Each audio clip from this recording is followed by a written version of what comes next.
رب صل بسم اللہ الرحمن الرحیم۔ سورہ اعراف کا رکوع نمبر 23 اور 9ویں پارے کا رکوع نمبر 13 آج ہم اسٹارٹ کریں گے۔ لفظی ترجمہ مختصر گرامر کے ساتھ شروع کرتا ہوں میں اس کو۔ بسم اللہ الرحمن الرحیم۔ والذین کذبوا بآیاتنا، اور وہ لوگ جنہوں نے ہماری آیات کو جھٹلایا۔ اب تو میرا خیال ہے آپ لوگ کو بھی ترجمہ اب یاد ہو گیا ہوگا۔ سنستدرجہم، سنستدرجہم، استدراج، یہ لفظ بھی کئی بار پہلے آ چکا ہے۔ استدراج کا معنی ہوتا ہے ڈھیل دینا، درجہ بدرجہ کسی کو ایک اسٹیپ بائی اسٹیپ کہیں لے کے جانا، یعنی آسانی کی طرف۔ تو ڈھیل دیں گے ہم ان کو، من حیث لا یعلمون، اس حیثیت سے کہ ان کو پتہ بھی نہیں چلے گا۔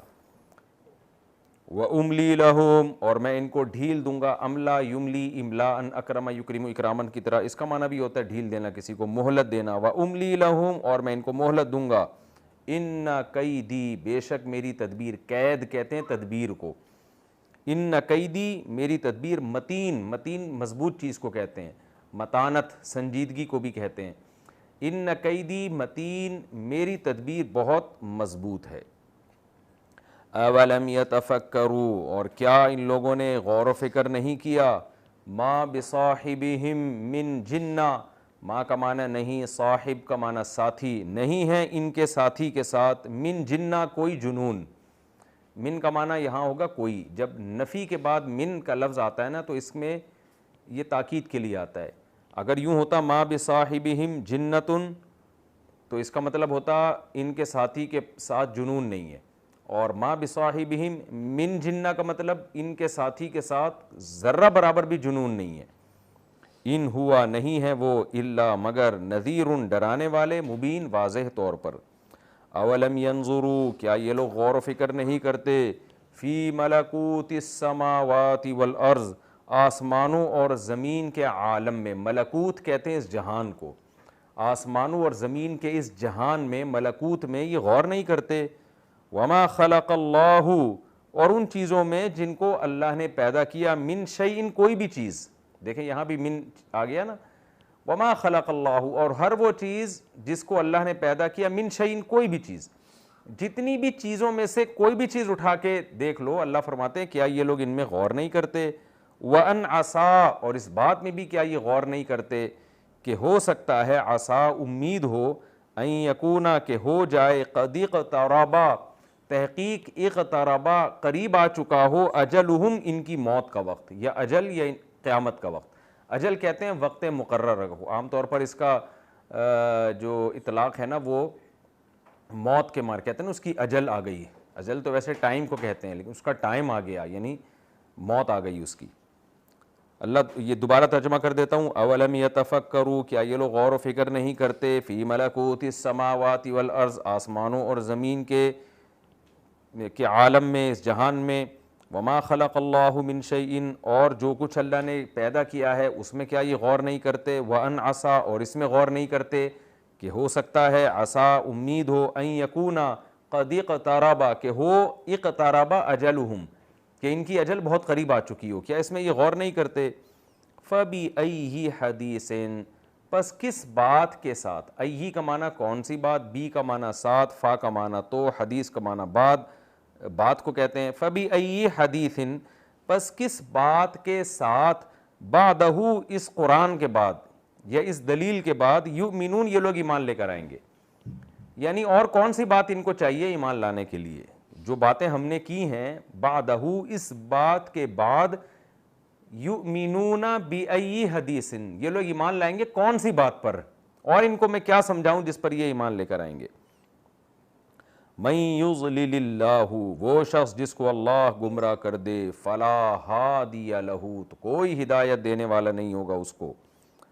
وَيَذَرُهُمْ، واو کا معنی اور، وَذَرَ يَذَرُ، کئی بار یہ لفظ آ چکا ہے، اور اللہ ان کو چھوڑ دیتا ہے، فی طغیانہم، ان کی سرکشی میں، طغیان سرکشی، یعمہون، حیران سرگردان گھومتے ہیں۔ یعمہون کا لفظ بھی قرآن میں کئی بار آیا ہے، آگے بھی آئے گا۔ اس کا معنی ہوتا ہے جیسے کوئی آدمی بھٹکتا ہوا حیران سرگردان گھوم رہا ہوتا ہے، راستہ نہیں مل رہا ہوتا، کوئی فکر بھی نہیں ہوتی اس کو، بس باولوں کی طرح، پاگلوں کی طرح گھوم رہا ہے، کوئی منزل ہی نہیں ہے۔ تو اللہ فرماتے ہیں اللہ ان کو چھوڑ دیتا ہے اس حال میں کہ یعمہون فی طغیانہم، یہ حیران سرگردان گھوم رہے ہوتے ہیں اپنی سرکشیوں میں. یسألونک، یہ لوگ آپ سے پوچھتے ہیں، عن الساعۃ، قیامت کے بارے میں. ساعہ اصل میں گھڑی کو کہتے ہیں. گھڑی کا معنی ٹائم، کوئی مخصوص ٹائم. الساعہ میں الف لام لگا ہوا ہے، مخصوص ٹائم. عربی میں اس کو بھی گھڑی کہتے ہیں جو ہم ٹائم دیکھنے کے لیے، اس کو بھی ساعہ کہتے ہیں.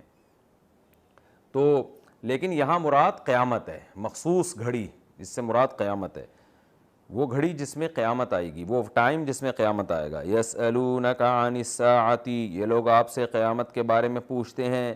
ایانا، کس ٹائم پہ. ایانا کا معنی ہے کب. مرساہا، اس قیامت کا واقع ہونا ہوگا. مرسا یہ لفظ سورہ والنازعات میں بھی آ چکا ہے، اس کی تفصیل میں وہاں بتا چکا ہوں. یسألونک عن الساعۃ، یہ لوگ آپ سے قیامت کے بارے میں پوچھتے ہیں. ایانا مرساہا، وہ قیامت کب آئے گی. قل، اے نبی کہہ دیجئے، انما علمہا، بے شک اس کا علم تو صرف عند ربی، میرے رب کے پاس ہے. لا یجلیہا، وہ رب لا یجلی، جلا یجلی تجلیتن، سبح یسبح تسبیحا کی طرح ہے. ظاہر کرنا، جلوے سے نکلا ہے نا، جلوہ. جیسے آتا ہے نا قرآن میں فلما تجلا، تجلا کا معنی ظاہر ہونا، جلا کا معنی ظاہر کرنا. باب تفعل اس کا معنی ہوتا ہے اکثر کسی چیز کا ہونا، اور باب تفعیل کا معنی وہ کام کرنا. تو تجلا کا معنی ظاہر ہونا، جلا یجلی کا معنی ظاہر کرنا. لا یجلیہا، اس قیامت کو ظاہر نہیں کرے گا. لوقتہا، اس کے ٹائم پر. الا ہو، مگر وہ اللہ ہی اس کو ظاہر کرے گا اس کے ٹائم پہ. ثقولت فی السماوات، وہ قیامت بوجھل ہوگی آسمانوں میں، والارض، اور زمین میں. یعنی زمین اور آسمانوں میں وہ بہت بوجھل محسوس ہوگی، کوئی ہلکی چیز نہیں ہے. ثقول یثقل ثقلاً، بوجھل ہونا، وزندار ہونا. سورہ رحمان میں آتا ہے نا کہ ایھا الثقلان، کہ اے دو ثقل، اے دو بوجھو. جنات اور انسانوں کو بھی بوجھ سے تعبیر کیا ہے. لا تأتیکم، نہیں آئے گی وہ قیامت تمہارے پاس، الا، مگر بغتتاً، اچانک. یسألونک، یہ لوگ آپ سے پوچھتے ہیں. کأنک، گویا کہ آپ حفی عنہا، اس قیامت کی ٹائم کی پوری معلومات رکھتے ہیں. حفی کہتے ہیں کسی چیز میں مبالغہ کرنا. احفا حدیث میں آتا ہے احف الشوارب، مونچھوں کو کاٹو. کیا مطلب؟ احفا کاٹنے میں مبالغہ کرو، بہت چھوٹا کرو. تو احفا کا معنی مبالغہ، حفی کا معنی کسی چیز کی تحقیق میں گھس جانا. تو کیا مطلب؟ اے نبی آپ سے پوچھتے ہیں، سوال ایسے کرتے ہیں یعنی قیامت کے ٹائم کے بارے میں، کہ انکا، گویا کہ آپ حفی عنہا، اس کی پوری نالج رکھتے ہیں، یعنی اس کی ایک ایک تاریخ اور دن اور مہینہ اور گھنٹے اور سیکنڈ بھی جانتے ہیں. حالانکہ ایسا نہیں ہے. قل، اے نبی آپ کہہ دیجئے، انما علمہا، بے شک اس قیامت کا علم، عند اللہ، اللہ کے پاس ہے. ولکن اکثر الناس لا یعلمون، لیکن اکثر لوگ یہ بات نہیں جانتے. قل، اے نبی آپ کہہ دیجئے، لا املک لنفسی نفعا ولا ضرا، میں اپنی ذات کے لیے نہ نفع کا مالک ہوں، ولا ذرہ، اور نہ نقصان کا. الا ما شاء اللہ، مگر وہ جو اللہ چاہے. جتنا اللہ چاہتا ہے انسانوں کو اختیارات دے دیتا ہے، تو جتنا اللہ نے اختیارات دیے ہیں اس کی حد تک تو ٹھیک ہے، لیکن ایسا نہیں ہے کہ ہر چیز کا مجھے نفع اور نقصان کا مجھے اختیار ہو گیا. وَلَوْ كُنْتُ أَعْلَمُ الْغَيْبِ، اور اگر کنتو ہوتا میں، اعلم الغیب، غیب کا علم میں جانتا، لَاسْتَكْثَرْتُ مِنَ الْخَيْرِ، استکثرا یستکثر استکثاراً، کثرت سے کسی چیز کو جمع کر لینا. کثرت سے یہ لفظ نکلا، استکثار کثیر تعداد میں جمع کر لینا. تو کیا مطلب؟ استکثرتو تھا اصل میں، استخرجتو کی طرح. لا استکثرتو تھا، لام تاکید کے لیے، الف سائلنٹ ہو گیا. لستکثرت من الخیر، اگر میں غیب کا علم جانتا تو میں بہت زیادہ خیریں جمع کر لیتا. وما مسنی، اور نہیں چھوتی مجھے، مسا چھونا، نی کا معنی مجھے، وما مسنی السوء، اور مجھے برائی نہ چھوتی، مجھے کوئی نقصان ہی نہ ہوتا کبھی. ان انا الا، نہیں ہوں میں مگر، نذیر، ڈرانے والا، وبشیر، اور خوشخبری دینے والا، لقوم یؤمنون، ان لوگوں کے لیے جو ایمان لاتے ہیں. یہ تو جی اس کا لفظی ترجمہ ہو گیا. اب ہم اس کے تفسیر کی طرف چلتے ہیں. پچھلے رکوع میں آپ کو معلوم ہے اللہ تعالیٰ نے ایک دھمکی دی کہ بہت سے لوگ اتنے سخت دل ہوتے ہیں کہ ان کے اعمال سے دیکھ کے تمہیں لگے گا گویا ان کو پیدا ہی جہنم میں جلنے کے لیے کیا گیا ہے. یہ وہ لوگ ہیں جن کے دل ہیں لیکن ان دلوں میں سمجھنے کی صلاحیت نہیں ہے. وہ صرف اپنے مفاد کی باتیں سوچتے ہیں, حق کبھی نہیں سوچتے. یہ وہ لوگ ہیں جن کی آنکھیں ہیں جو اپنے مفاد کو دیکھتی ہیں, اپنے فائدے کی چیزیں, حق کا راستہ نہیں دیکھتی. یہ وہ لوگ ہیں جن کے کان ہیں جو لذت کی چیزیں وہ کان سنتے ہیں مگر حق کی بات سننے کی ان میں صلاحیت نہیں ہے. تو اسی مضمون کو ان آیتوں میں کنٹینیو کیا گیا ہے. والذین کذبوا بآیاتنا, فرمایا جو لوگ ہماری آیات کا انکار کریں گے, سنستدرجہم من حیث لا یعلمون, ہم ان کو اس طرح سے مہلت دیں گے کہ ان کو پتہ بھی نہیں چلے گا. یہ اصل میں ایک اشکال کا جواب ہے کہ اللہ تعالیٰ کو جب اتنی نفرت ہے نافرمانوں سے کہ اللہ ان کو دھمکیاں دے رہا ہے کہ گویا ان کو میں نے پیدا ہی جہنم کے لیے کیا ہے, نہ ان کے دل میں سمجھنے کی صلاحیت نہ آنکھوں سے دیکھنے کی صلاحیت, تو پھر یہ اتنے پھلتے پھولتے کیوں ہیں؟ تو بڑی عیاشیاں کر رہے ہیں. اللہ اگر ناراض ہے تو عذاب میں کیوں نہیں دے دیتا, ان کو مصیبتوں میں کیوں نہیں ڈال دیتا؟ تو اللہ بتاتے ہیں جو ہماری آیات کے منکر ہیں ہم ان کو ڈھیل دیتے ہیں, جس کی وجہ قرآن میں دوسرے مقام پر آتی ہے. ڈھیل دو وجہ سے ہوتی ہے. ایک تو یہ کہ تاکہ یہ برائیوں میں اور مضبوط ہو جائیں اور اللہ کا عذاب ان پر اور زیادہ سخت ہو سکے, کیونکہ اللہ کا ان پر غضب اتنا ہے کہ اللہ نے ان کو چھوڑ دیا ہے. اور برائیاں کرو تاکہ میں قیامت کے دن میری حجت تمہارے اوپر تمام ہو سکے. جب کسی سے انسان کو زیادہ نفرت ہوتی ہے تو وہ کہتا ہے ٹھیک ہے بھائی کرنے دو اس کو, میں اس کو بڑی سزا دوں گا. جیسے کہ حدیث میں آتا ہے نبی صلی اللہ علیہ وسلم نے فرمایا ان اللہ اذا احب قوما ابتلاہم, اللہ کو جب کسی سے محبت ہوتی ہے نا تو اس کے گناہوں کی وجہ سے دنیا میں اس کو سزائیں دینا شروع کر دیتے ہیں. اور جب کوئی بڑا مجرم ہوتا ہے تو اللہ کہتے ہیں آخرت میں ہی نمٹوں گا میں تجھ سے. تو یہ بھی ایک مصلحت ہے, حکمت ہے اللہ تعالیٰ کی. دوسری وجہ ظاہر ہے کہ دنیا دارالعمل ہے, یہ دارالجزا نہیں ہے, تو اس لیے بھی اللہ مہلت دیتے ہیں کہ میں نے آخرت کا دن رکھا ہوا ہے جزا اور سزا کے لیے. اس لیے قرآن کہتا ہے وَأُمْلِي لَهُمْ, اور میں ان کو مہلت دوں گا. ان قیدی متین, میری تدبیر بہت مضبوط ہے. کیا مطلب؟ میں ان سے غافل نہیں ہوں نافرمان لوگوں سے کہ یہ برائیاں کر رہے ہیں اور مجھے پتہ ہی نہیں ہے اور میں نے ویسے ہی اگنور کیا ہوا ہے. نہ, میری جو تدبیر ہے نا جو ان کو پکڑنے کی وہ بڑی مضبوط ہے, وہ بڑی حکمت پر مبنی. متین میں ساری چیزیں داخل ہیں, مضبوط, محکم. جیسے یوسف علیہ الصلاۃ والسلام کو اللہ نے جب مصر کا بادشاہ بنانا تھا تو ان کے لیے کیسی تدبیریں کی گئی ہیں اور کیسی مضبوط تدبیریں کی گئیں. تو جب اللہ کسی کو کامیاب کرنا چاہتا ہے اس کے لیے بھی بڑی زبردست مضبوط تدبیریں ہوتی ہیں. ناکامی کے نقشے ہوتے ہیں, ایسا لگتا ہے کہ یہ تو بندہ گیا کام سے, لیکن ایسی خفیہ تدبیریں کر کے اللہ کامیاب کر دیتا ہے, جیسے موسیٰ علیہ السلام کو اللہ نے کیا. اور جب اللہ کسی کو ناکام کرنا چاہتا ہے تو لگتا ہے ایسے کہ جیسے یہ بڑا کامیاب ہو رہا ہے یہ آدمی, لیکن اللہ کی تدبیر بالآخر غالب آتی ہے اور وہ آدمی ناکام ہو جاتا ہے. تو اس لیے اللہ کہتے ہیں میری تدبیر ہلکی نہیں ہے, میں جو نافرمانوں کو ڈھیل دے رہا ہوں تو اس کو یہ نہ سمجھو کہ میں اپنی تدبیروں میں ناکام ہو گیا ہوں. آگے قرآن پھر اسی دلائل کی طرف آتا ہے کہ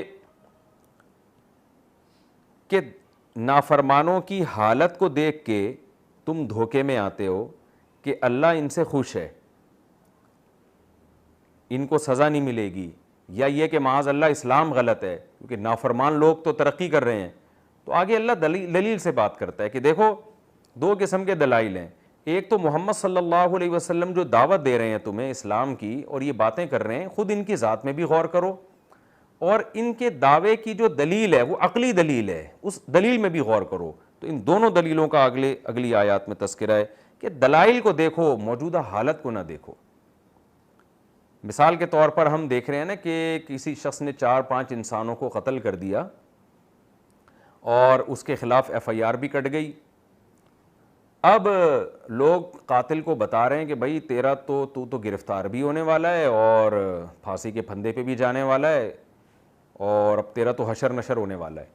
لیکن وہ قاتل کیا کہہ رہا ہے, یار میں تو کھا رہا ہوں پی رہا ہوں, مجھے تو کوئی نہیں پکڑ رہا. تو ہم اسے کیا دکھائیں گے بھائی, دلیل سے بات کریں گے, یار تو اپنی موجودہ حالت کو نہ دیکھ, یہ دیکھ قانون کی کتاب میں کیا لکھا ہوا ہے, یہ FIR کی پرچی ہے. اس کے بعد بھی اگر قاتل نہ ڈرے اس کا مطلب یہ بے وقوف ہے. تو بالکل اللہ یہی بات کر رہے ہیں کہ نافرمان کے پھلنے پھولنے کو مت دیکھو، یہ دیکھو کہ یہ جو دعویٰ ہے کہ نافرمان کو جہنم کی سزا ملے گی، یہ دعویٰ کرنے والے محمد صلی اللہ علیہ وسلم ہیں، ان کی شخصیت میں غور کرو، تمہیں صاف پتہ چلے گا کہ یہ سچے ہیں.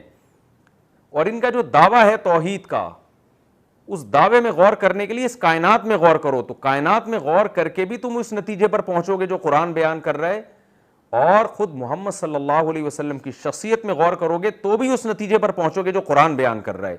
تو ایک طرف ان کی موجودہ حالت ہے خدا کے نافرمانوں اور باغیوں کا پھلنا پھولنا ہے، اور دوسری طرف دلائل کے انبار ہیں، تو ان دلائل کو چھوڑ کر ان کی موجودہ حالت سے متاثر ہونا یہ پرلے درجے کی حماقت اور بے وقوفی ہے. اس مضمون کو قرآن بیان کرتے ہوئے کہتا ہے اولم یتفکروا، کیا یہ لوگ غور و فکر نہیں کرتے، ما بصاحبہم من جنہ، ان کے ساتھی یعنی محمد صلی اللہ علیہ وسلم، ان کے ساتھ تو کوئی جنون نہیں ہے.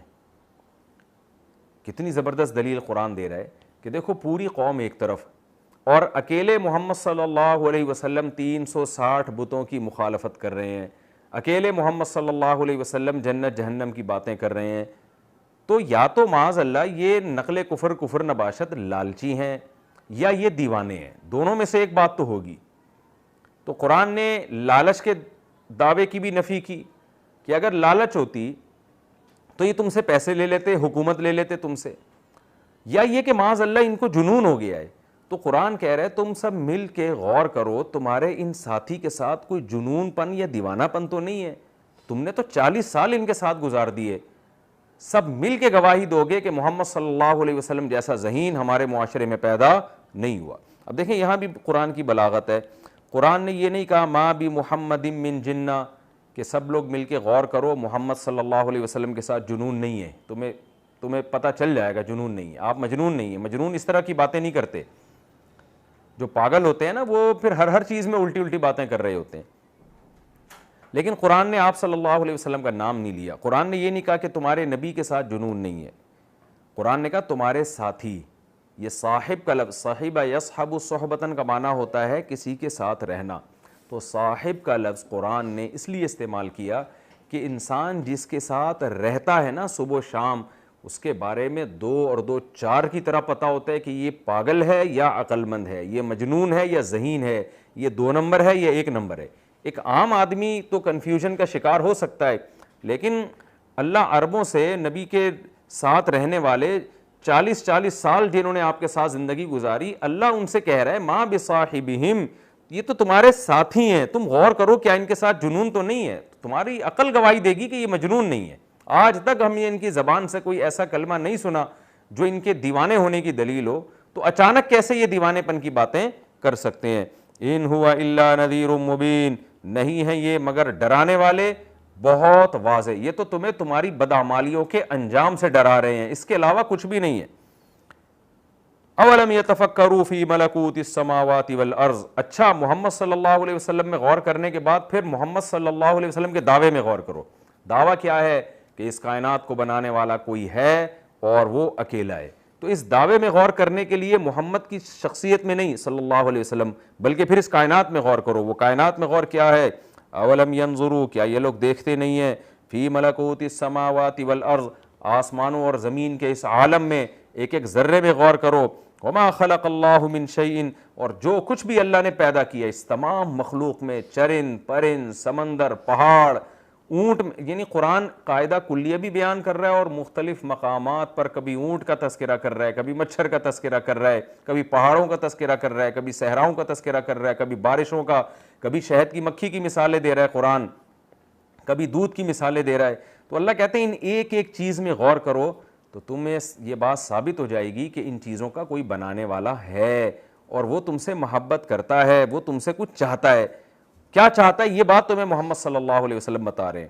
اور تم جو نافرمانوں کی حالت کو دیکھ رہے ہو کہ یہ تو پھل رہے ہیں پھول رہے ہیں، انہیں تو کچھ نہیں ہو رہا، تو اس کو دیکھ کے دھوکے میں نہ ہو. اللہ نے اس کائنات میں بہت سارے دلائل رکھے ہیں اسلام کے اور محمد صلی اللہ علیہ وسلم کے اور جنت اور جہنم میں کے برحق ہونے کے. آگے اللہ کہتے ہیں وَأَنْ عَسَىٰ، اور ایک اور چیز میں بھی غور کر لو. وہ کیا ہے؟ عَسَىٰ، امید ہے کہ أَن يَكُونَ قَدِ اقْتَرَبَ أَجَلُهُمْ، ہو سکتا ہے تمہاری اجل بہت قریب ہو. یہ بھی بلاغت ہے دیکھیں قرآن کی. بعض دفعہ انسان دلائل میں غور اس لیے نہیں کر رہا ہوتا کہ اس کی خواہشات اسے غور کرنے سے روک دیتی ہیں. اسے پتہ ہے کہ اگر میں اس کائنات میں غور کروں گا, میں محمد صلی اللہ علیہ وسلم کی شخصیت میں غور کروں گا تو میں حق نتیجے پر پہنچوں گا, تو پھر مجھے اپنی خواہشات چھوڑنی پڑیں گی, پھر مجھے اسلام کو فالو کرنا پڑے گا, مجھے توحید کا راستہ اختیار کرنا پڑے گا. یار اس ٹینشن میں پڑنے کی ضرورت ہی نہیں ہے, کھاؤ پیو موج مستی کر کے زندگی گزارو. تو بعض دفعہ انسان دنیا کی عیاشی کی وجہ سے غور نہیں کر رہا ہوتا, تو اللہ نے نبی کی ذات میں بھی غور کرنے کا حکم دیا, پھر اللہ نے کائنات میں بھی غور کرنے کا حکم دیا, اس کے بعد اللہ کہہ رہے اس بات میں بھی غور کرو, ہو سکتا ہے تمہاری موت کا وقت قریب ہو. کتنے لوگ ہیں جو یہ سمجھتے رہے تھے کہ ہم 100 سال 200 سال زندہ رہیں گے, لیکن ان کی زندگی نے ان کا ساتھ نہیں دیا. عین ممکن ہے تمہاری موت کا وقت قریب آ چکا ہو, اور واقعی تم نے قریب میں مرنا ہے تو یہ عیاشی تو تمہاری ویسے بھی چھوٹ جائے گی. جس دنیا میں آج تم مست ہو, دولت کمانے میں, عیش و عشرت میں اور خواہشات کی غلامی میں, یہ ویسے ہی چھوٹ جائے گی. تو تیسرے نمبر پہ اس پہ بھی غور کر لو. تو اس کا نتیجہ کیا نکلے گا جب تم اس پہ غور کرو گے کہ بھائی ہو سکتا ہے میں کل مر جاؤں, ہو سکتا ہے میں پرسوں مر جاؤں, ہو سکتا ہے میں 1 سال میں مر جاؤں. اس کے نتیجے میں تمہیں اس کائنات میں غور کرنے کا ٹائم مل جائے گا. تمہیں یہ سوچنے پر مجبور ہو جاؤ گے کہ دنیا مسافر خانہ ہے اور مسافر خانے سے دل نہیں لگایا جاتا. تو آگے اللہ فرماتے ہیں فَبِأَيِّ حَدِيثٍ بَعْدَهُ يُؤْمِنُونَ, بتاؤ بعدہو اس بات کے بعد جو میں نے کی ہے. وہ کون سی بات کی ہے؟ نبی کی ذات میں غور کرو, وہ مجنون نہیں ہے. نمبر 2, اس کائنات میں غور کرو, پتہ چلے گا اس کا کوئی بنانے والا ہے. نمبر 3, اس میں غور کرو کہ یہ دنیا مسافر خانہ ہے. اللہ کہتے ہیں ان تینوں باتوں کے بعد, بعدہو کا معنی ان تینوں میں سے ہر ایک میں غور کرنے کے بعد, فَبِأَيِّ حَدِيثٍ, اور کون سی بات ہے, یؤمنون, جس پر تم ایمان لے کر آؤ گے. یعنی اور تمہیں کیا چاہیے جس کے بعد تمہیں اسلام سمجھ میں آ جائے یا نبی کا دعویٰ سمجھ میں آ جائے. یہ بالکل ایسے ہی ہے جیسے ہم کہ کوئی باپ اپنے بیٹے کو سمجھا رہا ہو نا کہ دیکھ وہ پڑھ لکھ کے کہاں نکل گیا, وہ پڑھ لکھ کے کہاں چلا گیا, اور وہ نہیں پڑھتا تھا تو دیکھ اس کا انجام کیا ہوا. 20 مثالیں قائم کرنے کے بعد باپ غصے میں آ کے کیا کہتا ہے, بتا اور کون سی دلیل دوں میں تجھے سمجھانے کے لیے, اور کیا میں ثابت کروں. آپ نے جج کے سامنے ثابت کر دیا کہ فلاں آدمی نے چوری کی ہے میرے موبائل, جج کہتے ہیں دلیل لے کر آؤ. آپ ایک گواہ لائے, دوسرا گواہ لائے, تیسرا گواہ لائے, پھر آپ نے ویڈیو چلا دی کہ دیکھو یہ چوری کر رہا ہے. جج کی پھر بھی سمجھ میں نہیں آ رہا, تو آپ کیا کہیں گے, جج صاحب اور کون سے دلائل میں آپ کے سامنے پیش کروں. یعنی جج کہہ رہے کوئی مضبوط دلیل لے کر آؤ, تو آپ کیا کہیں گے, بھئی اور کتنی مضبوط دلیل پیش کروں میں آپ کے سامنے جس کے بعد جج صاحب آپ میری بات پر یقین کریں گے. تو اللہ بھی یہاں یہ کہہ رہا ہے کہ تم نبی سے کہتے ہو کہ اسلام کے برحق ہونے کی دلیل دیں, تو اللہ کہتے ہیں فَبِأَيِّ حَدِيثٍ بَعْدَهُ, اتنی باتوں کے بعد اور کون سی بات ہے جس کی وجہ سے تم ایمان لے کر آؤ گے, اور کون سی بات ہے. مَن يُضْلِلِ اللَّهُ فَلَا هَادِيَ لَهُ, اللہ کہتے ہیں واقعی اللہ جس کو گمراہ کر دے اس کو کوئی ہدایت نہیں دے سکتا. یعنی اتنے دلائل کے اللہ نے انبار لگا دیے نا, پھر بھی لوگوں کو ہدایت اگر نہیں ہو رہی ہے تو یہ وہ لوگ ہیں جن کے دلوں پہ اللہ نے مہر لگا دی ہے. اس میں نبی صلی اللہ علیہ وسلم کو اور اہل حق کو تسلی ہے کہ اتنے دلائل کے بعد بھی جو ایمان نہیں لے کر آ رہا تو اصل میں ان سے ایسی بدعمالیاں ہوئی ہیں, اتنا یہ حق کے خلاف چلے ہیں کہ حق کے خلاف چلتے چلتے چلتے چلتے ان میں حق سمجھنے کی صلاحیت ہی ختم ہو گئی ہے. اس کو قرآن اپنے انداز میں, اپنے الفاظ میں کیا تعبیر کرتا ہے کہ جس کو خدا نے گمراہ کر دیا. یہ قرآن کی ایک اصطلاح ہے, ورنہ اللہ زبردستی کسی کو گمراہ نہیں کرتا, خوب سمجھ لیں. جیسے قرآن میں دوسرے مقام پر آتا ہے ختم اللہ علی قلوبہم, دلوں پہ اللہ نے اسٹیمپ لگا دی, اب یہ نہیں سیدھے ہو سکتے. تو اللہ کہتے ہیں اتنے دلائل کے بعد بھی اگر کوئی ایمان نہیں لا رہا اور سیدھے راستے کو اختیار نہیں کر رہا, تو اللہ کہتے ہیں واقعی من یضلل اللہ, جس کو اللہ گمراہ کر دے, فلا ہادی لہ, اس کا کوئی ہدایت دینے والا نہیں ہے. تو اے نبی آپ کیسے ان کو ہدایت دے سکتے ہیں. وَيَذَرُهُمْ, اور ایسے نافرمانوں کو یذرہم اللہ چھوڑ دیتا ہے, یعمہون, حیران سرگردان گھومتے رہتے ہیں, فی طغیانہم, اپنی سرکشی میں, خوب خدا کی بغاوت اور نافرمانی کرتے ہیں اور انہی وادیوں میں عیاشی میں حیران سرگردان. حیران کا مطلب کوئی منزل نہیں ہوتی ان کے سامنے, بس جہاں عیاشی کی کوئی صورت نظر آئی اسی کو اختیار کیا, بس نفس پرستی میں زندگی گزارتے ہیں, کوئی ہدف کوئی منزل نہیں ہوتی ان کی. تو اس کو اللہ نے تعبیر کیا حیران پریشان گھومتے رہتے ہیں، بھٹکتے رہتے ہیں۔ اس کا یامہون کا ترجمہ بھٹکنے سے بھی کیا جاتا ہے، بھٹکتے پھرتے ہیں اپنی سرکشی میں، تو یہ انجام ہوتا ہے، ان کو دلائل پھر ان کی سمجھ میں نہیں آتے۔ یسألونک عن الساعۃ ایان مرساہا، جب قرآن اتنے دلائل دیتا تھا اور قرآن یہ دھمکی دیتا ہے کہ ان دلائل میں غور کر کے ایمان نہیں لے کر آتے، تو پھر اور قرآن نے یہ بھی بتا دیا کہ ان کی موجودہ حالت سے دھوکے میں نہ ہو، یہ نافرمان اگر عیش و عشرت کی زندگی میں ہیں دھوکے میں نہ ہو، تو فوراً سوال ہوتا ہے کہ اچھا کب پھر ان کو سزا دی جائے گی؟ تو ظاہر ہے قیامت کے دن دی جائے گی۔ تو مشرکین بار بار یہ سوال پوچھتے تھے کہ اچھا آپ یہ بتا دیں نا قیامت کب آئے گی، بار بار ایک ہی سوال ریپیٹ کیا جاتا تھا، قرآن نے اسی سوال کو ریپیٹ کیا۔ قرآن کہتا ہے یسألونک، پھر یہ لوگ آپ سے پوچھتے ہیں عن الساعہ، قیامت کے بارے میں، ایان مرساہا، وہ کب آئے گی؟ قل، اے نبی آپ ان سے کہہ دیجئے، انما علمہا عند ربی، اس کا علم صرف اور صرف، انما کا معنی صرف اور صرف، عند ربی، میرے رب کے پاس ہے۔ اصل میں مشرکین یہ اس لیے پوچھتے تھے کہ آپ کو جب ٹائم نہیں پتا قیامت کا، تو اس کا مطلب آپ کو قیامت کے بارے میں نالج ہی نہیں ہے، اور آپ جو یہ دعویٰ کر رہے ہیں نا قیامت آئے گی، یہ دعویٰ ہی غلط ہے۔ جیسے جج جو ہے نا وہ مدعی سے یا گواہوں سے ڈیٹیل پوچھتا ہے، اگر وہ ڈیٹیل بتانے سے عاجز آ جائیں تو جج ان کی گواہی کو رد کر دیتا ہے۔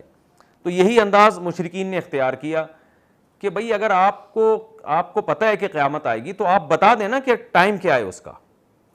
لیکن نبی صلی اللہ علیہ وسلم اور تمام پیغمبر، قرآن کہتے ہیں ہر پیغمبر سے یہ سوال کیا گیا اور ہر پیغمبر نے یہ جواب دیا گیا، ہمیں یہ تو پتہ ہے کہ قیامت آئے گی، یہ نہیں پتہ ہے کہ کب آئے گی۔ تو اس کو عام گواہوں پہ قیاس نہیں کر سکتے، اس لیے کہ جب ایک عام گواہ کہتا ہے فلاں نے چوری کی اور وہ چوری کا ٹائم نہیں بتاتا یا چوری کا کیا دن نہیں بتاتا، تو یہ اس کی واضح علامت ہے کہ یہ جھوٹ بول رہا ہے۔ لیکن قیامت کے بارے میں اگر پیغمبر ٹائم نہ بتا سکے تو یہ اس کی علامت نہیں ہے کہ معاذ اللہ پیغمبر صلی اللہ علیہ وسلم غلط بیانی سے معاذ اللہ کام لے رہے ہیں، یہ اس کی علامت نہیں، اس لیے کہ پیغمبر وہ کچھ بتا رہے ہیں جو اللہ نے بتایا، تو جتنا اللہ نے بتایا اتنا تو بتائیں گے، جو نہیں بتایا وہ کیسے بتائیں گے؟ تو اس لیے اللہ نے کہہ دیا نبی سے آپ کہہ دیں کہ علمھا عند ربی، کب آئے گی یہ مجھے نہیں پتہ ہے۔ اور دیکھیں یہ بھی نبی صلی اللہ علیہ وسلم کے سچے ہونے کی بہت مضبوط دلیل ہے۔ معاذ اللہ کوئی جھوٹا نبی ہو تو کتنے آرام سے کہہ سکتا ہے کہ وہ 500 سال کے بعد آئے گی۔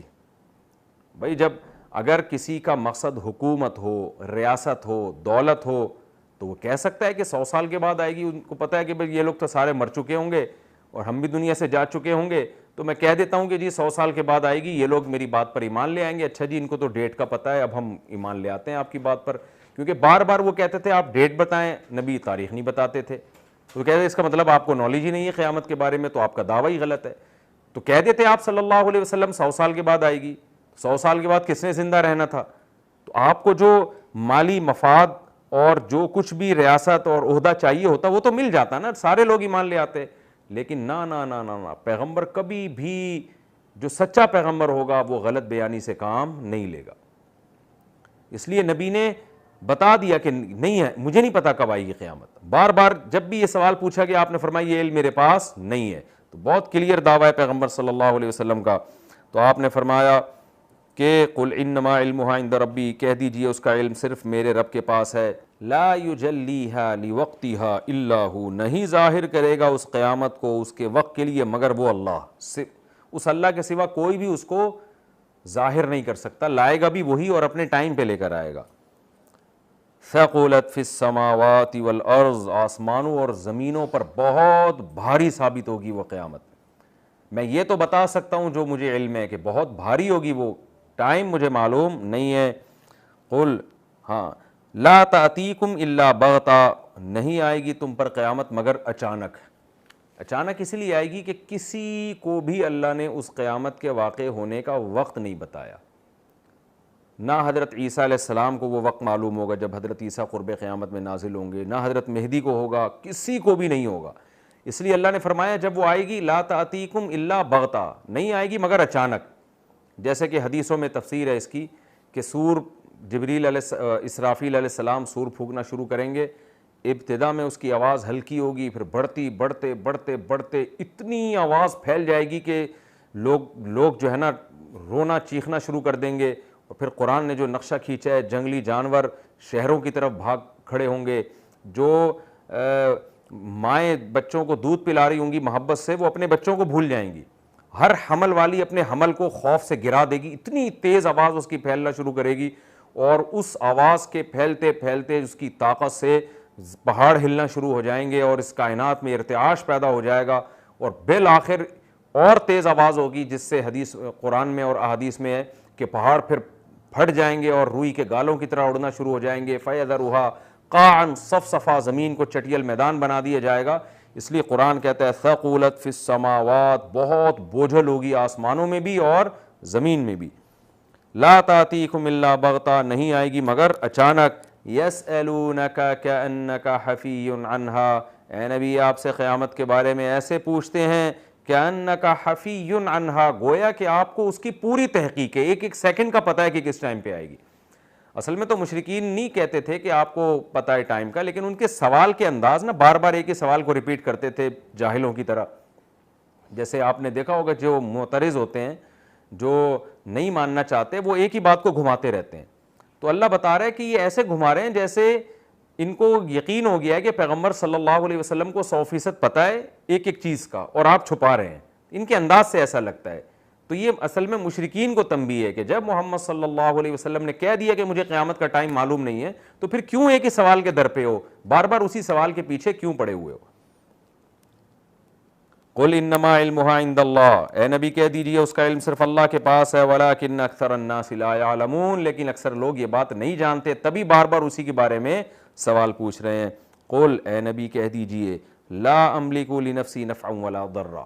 اب اس کی وجہ بیان کی جا رہی ہے کہ مجھے قیامت کا علم کیوں نہیں ہے، اس کی وجہ یہ بیان کی جا رہی ہے کہ میں عالم الغیب نہیں ہوں، میں بشر ہوں، انسان ہوں۔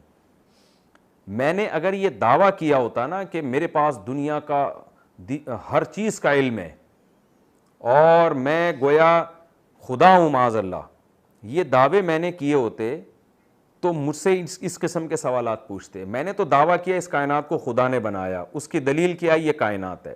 میں نے دعویٰ کیا بنانے والا ایک ہے، اس کی دلیل کیا یہ کائنات ہے۔ میں نے دعویٰ کیا مجھ پر وحی آتی ہے، اس کی دلیل کیا ہے۔ 40 سال میں نے کبھی جھوٹ نہیں بولا تمہارے سامنے، تو اچانک اتنا بڑا جھوٹ کیسے بول سکتا ہوں؟ میری سیرت تمہارے سامنے ہے، میں امانت میں خیانت نہیں کرتا، میں صادق ہوں، اور پچھلی کتابوں میں میرا تذکرہ ملتا ہے۔ تو ہر چیز کی جو میں دعوے کر رہا ہوں ان کی دلیل دے رہا ہوں۔ میں نے یہ دعویٰ ہی نہیں کیا کہ میرے پاس ہر چیز کا علم ہے، میں عالم الغیب ہوں، میں مختار کل ہوں، میں مشکل کشا ہوں، یہ میں نے دعوے ہی نہیں کیے۔ تو میں تو عام انسانوں کی طرح ایک بشر ہوں، انسان ہوں۔ تو اسی دعوے کو اور زیادہ تاکید کے ساتھ آگے بیان کیا جا رہا ہے۔ قل، اے نبی آپ ان سے کہہ دیجئے، لا املک لنفسی، میں مالک نہیں ہوں اپنی ذات کے لیے، نفعا ولا ضرا، نہ کسی نقصان کا، نہ کسی نفع کا اور نہ کسی نقصان کا۔ تو جب اپنے نفع اور نقصان کا مالک نہیں ہوں تو تمہارا نفع اور نقصان کا مالک کہاں سے آ گیا؟ الا ما شاء اللہ، مگر وہ جو اللہ چاہے، جتنا اللہ چاہے۔ تو اللہ نے کسی کو، جیسے ہمیں بھی کچھ نفع اور نقصان کے اختیارات اللہ نے دے دیے ہیں، وہ کیا ہے کہ ہمیں پیاس کے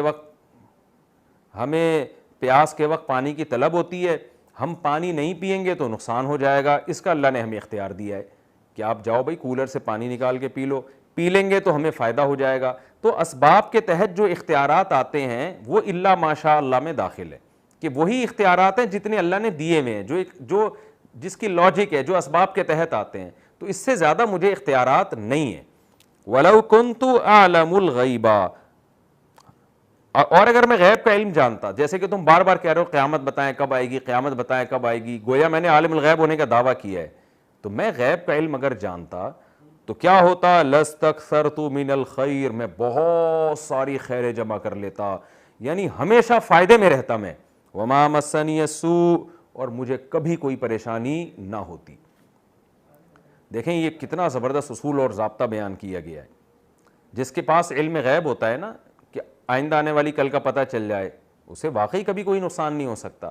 آپ نے اپنے بچے کو اسکول کی وین میں بٹھایا، اللہ نہ کرے ایکسیڈنٹ ہو گیا، بچہ مر گیا، اگر آپ کو پہلے سے پتہ ہوتا آپ وین میں نہ بٹھاتے اس کو۔ آپ کو پتہ ہے یہ چیز کھانے سے میں بیمار ہو جاؤں گا، آپ وہ نہ کھاتے۔ آپ کو پتہ ہے فلاں علاقے میں وبا آنے والی ہے، آپ نہیں جاتے۔ آپ کو پتہ ہے کہ میں جو ہے یہ کام کروں گا اس کے نتیجے میں یہ نقصان ہوگا، تو آپ وہ کام نہ کرتے۔ آپ صلی اللہ علیہ وسلم کو غزوہ احد میں آپ کے ساتھیوں کو شکست ہوئی، جس وجہ سے شکست ہوئی، اگر نبی کو پہلے پتہ ہوتا کہ اس وجہ سے ہو سکتی ہے تو وہ وجہ ہی آپ ختم کر دیتے۔ آپ صلی اللہ علیہ وسلم نے 70 کے قریب بڑے بڑے حفاظ صحابہ کو تبلیغ کے لیے بھیجا، جن کے پاس بھیجا وہ سارے منافق تھے، انہوں نے سب نے قتل کر دیا آپ صلی اللہ علیہ وسلم کے ساتھیوں کو، اور آپ 1 مہینہ آپ نے ان کے لیے بد دعا کی ہے۔ اگر آپ کو پہلے پتا ہوتا کہ یہ منافق لوگ ہیں، یہ جھوٹ بول رہے ہیں، ان کو تبلیغ کی ضرورت نہیں ہے، یہ جھوٹے بن کر آئے ہیں میرے ساتھیوں کو قتل کرنے کے لیے، تو کیا آپ صلی اللہ علیہ وسلم بھیجتے ان کو؟ تو قرآن نبی کہہ رہے ہیں کہ مجھے جو بھی تکلیفیں آئی ہیں، جو بشر کو آتی ہیں، کبھی مجھے فتح ہوتی ہے، کبھی شکست ہوتی ہے، کبھی مالی تنگی ہوتی ہے، کبھی مالی وسعت ہوتی ہے، کبھی بیماری ہوتی ہے، کبھی نہیں ہوتی، یہ ساری پریشانیاں جو مجھے آ رہی ہیں یہ اسی وجہ سے آ رہی ہیں کہ مجھے کل کا پتہ نہیں ہے کہ کل کیا ہونے والا ہے، تو میں بھی تمہاری طرح کا انسان ہوں، تو اگر مجھے غیب کا علم ہوتا ما مسنی السوء، کبھی پریشانی نہ ہوتی، اور ساری خیریں کا مطلب جو بھی دنیا میں فائدے کی چیزیں ساری میرے پاس جمع ہو جاتی، ان انا الا نذیر، میں نہیں ہوں مگر ڈرانے والا۔ کیا مطلب؟ کہ جب غیب کا علم نہیں ہے تو پھر قیامت کا علم بھی نہیں ہے میرے پاس، مجھے نہیں پتا کل کیا ہونے والا ہے، تو اس لیے میری حیثیت جو ہے وہ میں بار بار بیان کرتا ہوں، اسی حیثیت کو فوکس کرو، دائیں بائیں جانے کی کوشش نہ کرو۔ وہ حیثیت کیا ہے؟ ان انا الا نذیر، نہیں ہوں میں مگر ڈرانے والا، میں تمہیں ڈرا رہا ہوں کہ بدعمالیاں چھوڑ دو ورنہ آخرت میں بہت بڑا عذاب ہوگا، وہ بشیر، اور خوشخبریاں دینے والا ہوں کہ توحید پر آؤ، نیک اعمال پہ آؤ تو اللہ اس کے بدلے میں تمہیں جنت دے گا۔ تو میں صرف ڈرانے والا اور خوشخبری دینے والا ہوں، لقوم، ان لوگوں کو، یؤمنون، جو میری باتوں پر یقین کر لیں۔ اصل میں ڈرانے والے، خوشخبری دینے والے تو سب کے لیے ہیں، چاہے لوگ نبی کی بات پر یقین کریں نہ کریں، لیکن چونکہ فائدہ انہی کو ہوگا جو یقین کریں گے، اس لیے یہ لفظ کا اضافہ کر دیا گیا کہ میں حقیقت میں انہی کو ڈرا سکتا ہوں اور انہی کو خوشخبریاں دے سکتا ہوں جو میری باتوں پہ یقین کریں۔ تو میری پوزیشن یہ ہے، یہ بتانا ہے کہ تمہیں اللہ نے آخرت کے لیے پیدا کیا ہے، اچھا کرو گے آخرت میں اچھا بدلہ ملے گا، برا کرو گے آخرت میں سزا ملے گی، یہ میری حیثیت ہے۔ اور جس قسم کے بیہودہ سوال تم مجھ سے پوچھ رہے ہو وہ دعوے میں نے کیے ہی نہیں ہے کہ میں عالم الغیب ہوں اور میرے پاس اختیارات ہیں۔ تو یہ رکوع ہمارا کمپلیٹ ہوا، اس میں جو علمی نکات ہیں، پہلی بات تو کسی نافرمان کے پھلنے پھولنے اور اس کی دولت اور خوشحال زندگی کو دیکھ کر کبھی متاثر نہیں ہونا چاہیے، عین ممکن ہے اللہ کی طرف سے استدراج ہو۔